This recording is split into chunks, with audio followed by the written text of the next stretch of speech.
High friends, welcome to Annapurna's kitchen. तर पुन्हा स्वागत आहे तुमचं अन्नपूर्णाज किचनमध्ये एका टेस्टी आणि ट्रेडिशनल रेसिपीसाठी.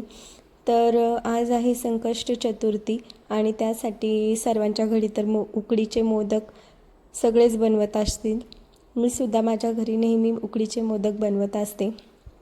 पण आंब्यांचा सीझन संपत आलेला आहे, त्याच्यामुळं आज घरामध्ये सर्वांचीच इच्छा होती आंब्याचे उकडीचे मोदक खाण्याची.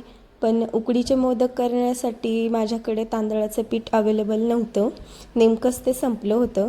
तर इथे मी तांदळाच्या पिठाला ऑप्शन म्हणून बारीक रवा, आपला जो बारीक रवा असतो ना, चिरोटी रवा, तो यूज केलेला आहे. तर त्याची उकड काढून घेतली मी मस्तपैकी.